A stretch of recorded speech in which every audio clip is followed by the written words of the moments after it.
We start with a small project with a big impact.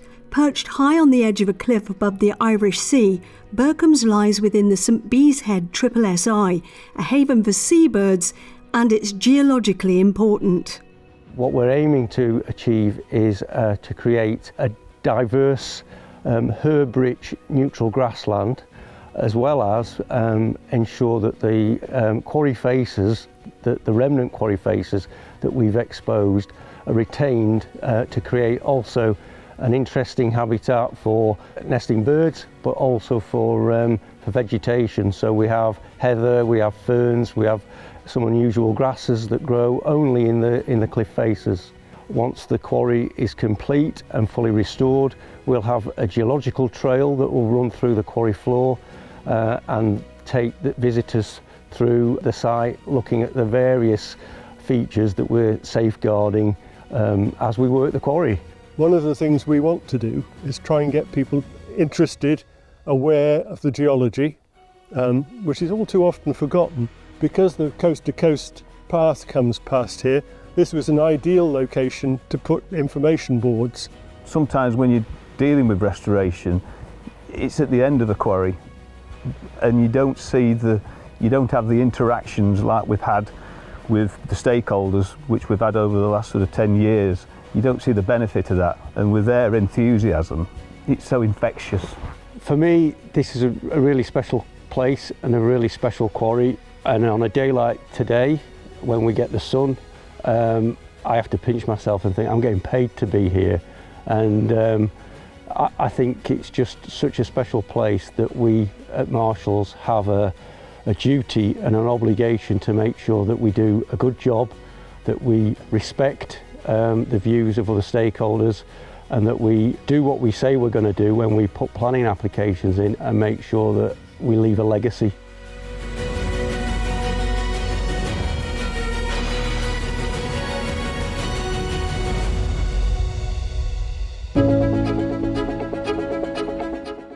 From Cumbria, we go to the east of Scotland, where Powmire is a tapestry of wetland, reed beds, woodland and improved grassland, and the restoration features a small fishing loch and farmland.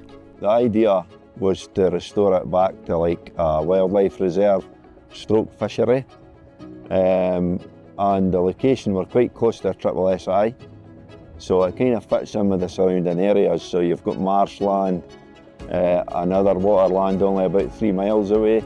Well, because we were doing a wet dig, there was some of the material we couldn't use underneath the water table because it was full of clay. So we knew we were going to have to leave an island when we finished up. So because we were hitting areas of clay, we decided that would be a good opportunity to make an island. And probably one of the other challenges was the surrounding farmland that was left. Because we were doing a wet dig, it was that much deeper. So we had to try and blend in the slope with trying not to make too steep an angle so that the farmer could still utilise it as a field. So that was a bit tricky. The area behind us, that's always been here. That's an original woodland. So, I mean, the edge of the lagoon sort of blends into the woodland as well. So it's not like it doesn't look out of place. It looks like it's always been there. I'm quite proud of just the way it's all ended up, you know. It's quite an attractive place to go for even just a walk round, you know, and it's, you feel like you've put something back into the community. And then some of the more recent restorations, I feel like we've given the farmer a better field than he had before we went in there, so I'm quite proud of that as well.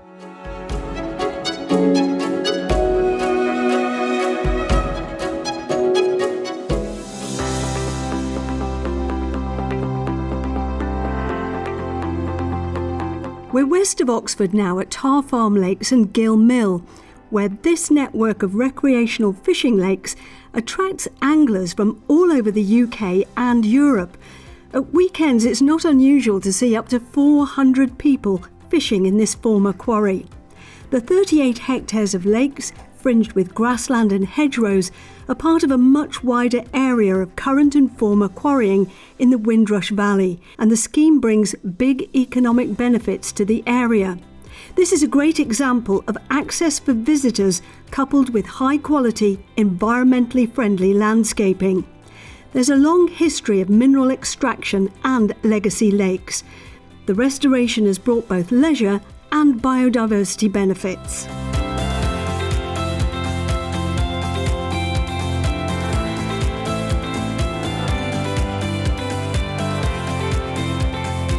From lakes in Oxfordshire, we go to Tendley on the edge of the Lake District in Cumbria, where the restoration reflects the original landscape and new biodiverse habitats have been introduced for birds, beetles, hedgehogs and even the rare red squirrel. Native hedgerows, trees, herb-rich grassland and agricultural land will secure biodiversity net gain for the future.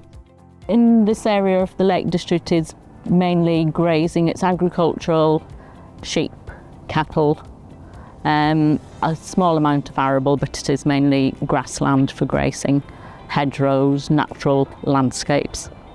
The main aim was to improve, the hedgerows specifically, was to improve the routes for all the wildlife that we get. There's a lot of hedgehogs going through, we have stoats running through. We're in an area where we still have red squirrels, so we do see red squirrels, and it's great for all the birds as well.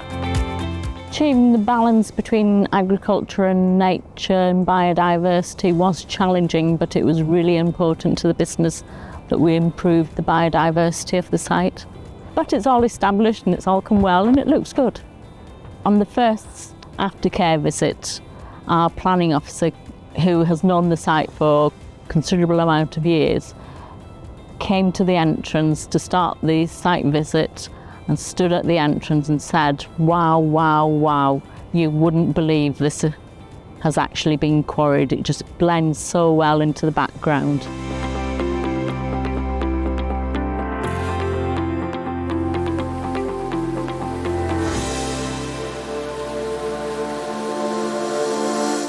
We're back in Scotland now at Breedon's Cambusmore Quarry. It's in the Loch Lomond and the Trossachs National Park, and phased restoration is enhancing biodiversity after sand and gravel extraction. The work has boosted biodiversity, and local people and organisations are monitoring the wildlife and habitat. Woodland, meadows, grassland and water all dovetail with the wider landscape and attract an abundance of visitors. If you came to this site 30, 40 years ago, this was just industrial woodland. Supported very little wildlife, but since we've came in, cleared the area, opened it up, created big water bodies, the amount of wildlife that's came in and repopulated it, it's absolutely phenomenal. All the guys that work on the site, they live locally, they all love the countryside. We go out of our way to try and protect it and encourage as much wildlife onto the site as we possibly can.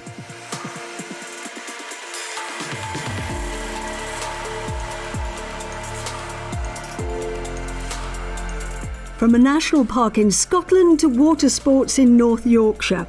This is a Heidelberg partnership with the Dorney Estate, who run the North Yorkshire Water Park. It attracts 60,000 visitors every year, including 300 park runners every weekend. The Royal Yachting Association, the Royal Life Saving Society, the Emergency Services and cadets all use Wycombe as a training base. We embrace the biodiversity of the parks here to our advantage. All of the seasonal changes, having the tourists come along and have the information boards, all these bits is a real advantage to us. And certainly the wildlife statistics seem to keep growing here as well, even with us blending in our activities. So to me, it's been a win-win from the start. Dragonflies and damselflies dance over the ponds in the summer. And information boards share the story of biodiversity, geology, archaeology and the production of aggregates.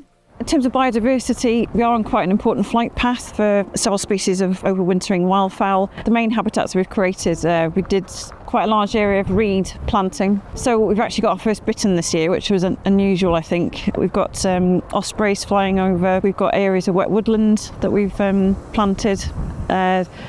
We've also done some hay strewing as well from a triple SI. Again, that's sort of, now it's more sort of ongoing vegetation management now.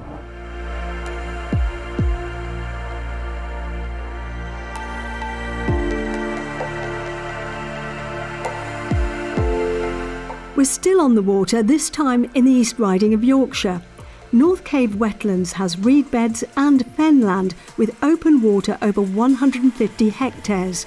A large moat protects rare birds from predators.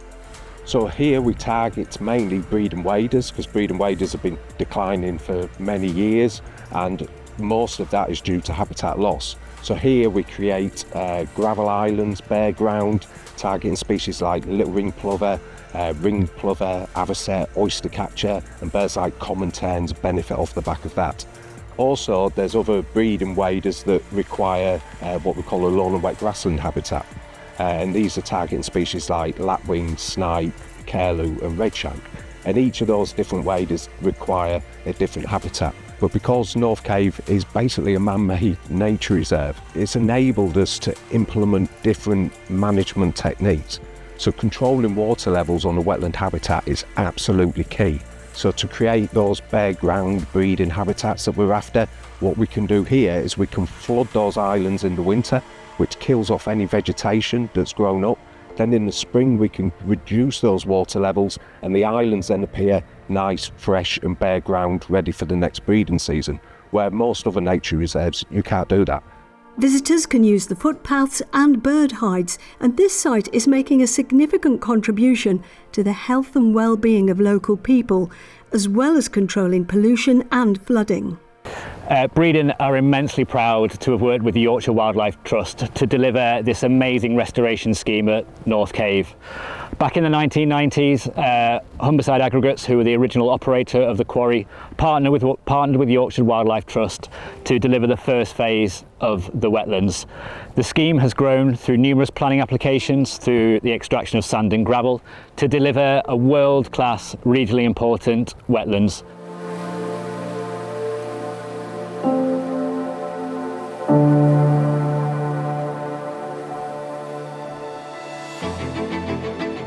Next, we're taking a look at another collaboration. This is a 120-hectare wetland partnership between Tarmac and the RSPB. A network of aquatic habitat at different depths is supporting birds, amphibians and fish. 220 different species of birds have made this place home. Bee orchids have flowered here for the first time, and 1,000 people visit every month to walk the 6 miles of footpaths. And the wiggly lake edges are for one special bird. So bittern is a key species here, and they need, it's like 400 metres, which is an awful lot of edge effects in order to feed, and that's within a hectare space. So that's where you get this design from. The design is top-notch. But that actually was really quite hard to deliver for Tarmac because the overburden and the material available it wasn't really there. So there was a conscious decision made to underdig. So that's basically digging below the waterline, below your mineral extraction to bring up silt and materials to create those edges. So you've got your reed bed there as your primary producer, and then you've got, your other layers on top of that. You've got your fish as your consumers, you've got your insects, and along with that come the birds. There's terns, there's lapwings, we've just had a black-tailed godwit today, which is beautiful. So all of that comes along with it, and then in time, as that environment becomes quite successful and established, you also end up with the apex predators with marsh harrier, and we've got otter on site as well. So what we have here is an incredible reed bed habitat, the largest in the East Midlands, and it's been designed specifically with bitterns in mind, with the thinking being that if you've got a healthy population of bittern and you've got that variety in the habitat, you're not just helping bitterns, you're helping a whole suite of other wildlife as well.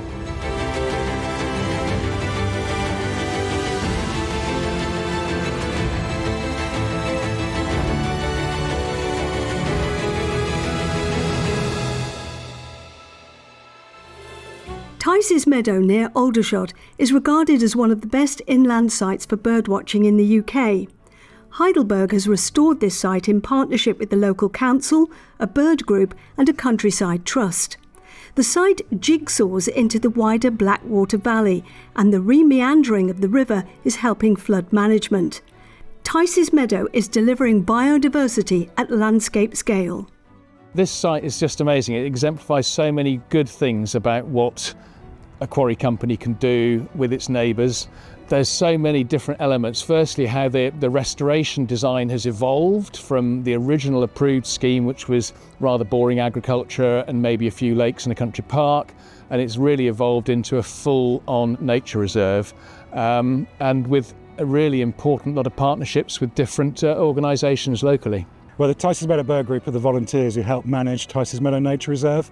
So we've recorded 201 species of bird on site, which is pretty impressive going. 36 species of butterfly, 30 species of dragonfly. The site has gone from strength to strength. From being an active quarry, it's been restored, and now with the volunteers working in partnership with all the other groups, it's really a green oasis for the local residents. One of our early relationships was with the Blackwater Valley Countryside Partnership, and some of the early phases we restored at this end of the site. When we were still working very close by, we did restore those to a wildflower mix, but using green haze strewing, which was quite innovative at the time. And again, a lot of the locally collected wildflower seed came from the roundabout on the main road, so that was just trimmed by hand, bundled into the back of a pickup truck and spread by hand. So low-tech green haze strewing. So at the moment we're clearing invasive willow scrub from along the channel. The river channel was dug by the Environment Agency several years ago to divert the river so it goes in a wiggly pattern and slows the water down to reduce flooding downstream. And also we've created a far more interesting wildlife habitat.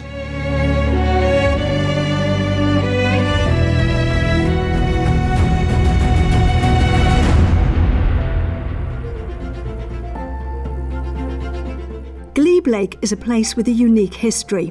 Born from the void left after the extraction of Fuller's Earth in the 1980s, it started as a deep, mysterious lake with depths reaching 26 metres in some areas.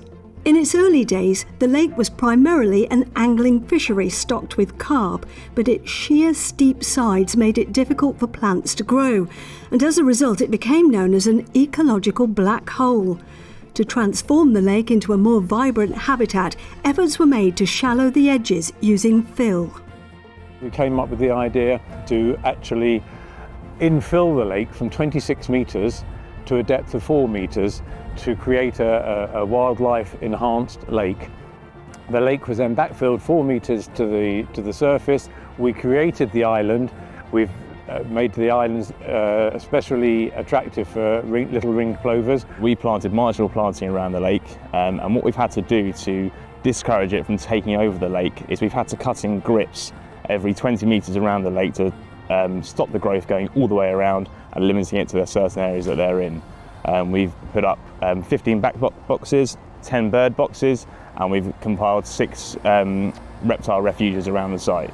The success of this site is down to one person in particular, in my honest opinion, a guy called Simon Nelson. He was the Principal Enhancement Officer of Surrey County Council. He now runs and manages Nutfield Marsh volunteers.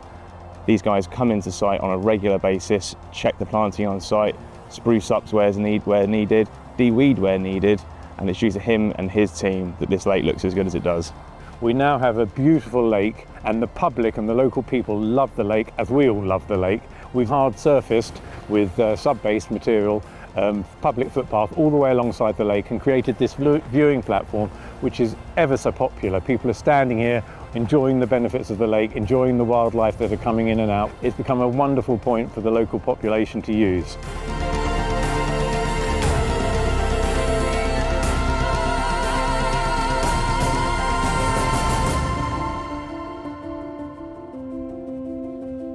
County Antrim in Northern Ireland and Mullaglass, where staff and volunteers show a real passion and enthusiasm for connecting with the wider landscape of the Belfast Hills.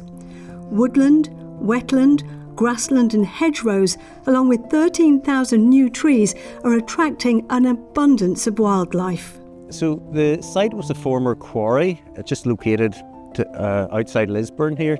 It's about 8 miles outside Belfast, and it operated from the 1940s until the late 70s, early 80s, and then the site sat derelict for 15 to 20 years. The actual reserves had run out. There was no more basalt could be extracted from the planning permission from what we had. So with the area that we had, we looked at it and we decided as a business there was an opportunity there. The country needed some additional landfill capacity at that stage. And for the next 15 years, we accepted municipal waste and commercial waste. The transition into biodiversity and nature conservation, and well, it's been embraced by the local community. The transition, the contrast from the negativity to the positivity. We have a massive array of bugs, of insects, of bees, butterflies, and the bird life as well. When we're doing the bird ringing here, we found a lot of species of birds. We recently had a bioblitz here and we had some experts come in and we recorded just over 550 species in 24 hours, which is phenomenal for the size of the site. And some of those species in particular, I think our big one was the barn owl. We had no idea they were here, and it was the most exciting thing to actually catch sight of a barn owl. And every time we're here, we're finding something new. And the results have been fantastic, so they have. So we're really pleased and proud about that. The legacy, the best bit of for me really is the educational bit and what we've left for the future.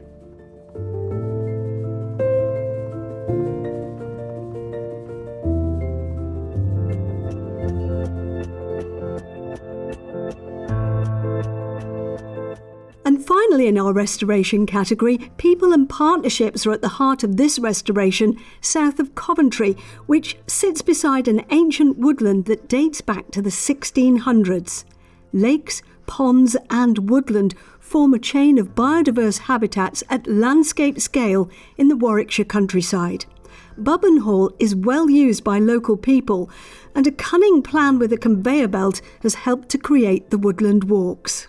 Well, we put in a conveyor that reached from here through the wood over to our extraction site, which is about 2 miles away. After the benefit of taking that material out through the woods was our conveyor ride has been we've developed into a walkway, a pathway through the woods, which people are able to access and also allow better woodland management.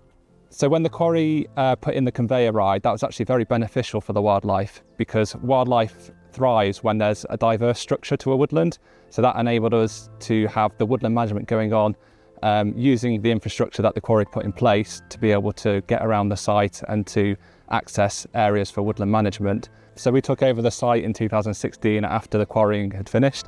The meadow in the middle was a very strategic site for us because it links up 3 very important ancient woodland sites, which means wildlife can move across the landscape a lot easier. So important species like dormice can find their way from Brighton Wood and Whoppery Wood into Bubbon Hall Wood, which is quite good for the ecology of the sites. I think one of the more important elements of this project is how it's built a really fantastic working relationship with the Warwickshire Wildlife Trust. We were talking to them beforehand about some of the details of the restoration, but actually the deal to hand the site over to them has built a lot more opportunities for liaison with the Dunsmore Living Landscape project at the remaining part of the site. So as part of the Living Landscape scheme, we have a dormouse reintroduction project, and we have reintroduced dormice into 2 neighbouring woodlands. The restoration work across the meadow has been vital in creating a habitat that they will hopefully in time move across into Bubbon Hall Wood, which has been identified as another good habitat and home for them to live in. Well, as I'm a chartered forester, my favourite bit is getting the trees established. Quite a few years I would carry a bag of acorns around that I would chuck around. It's very satisfying when they actually appeared.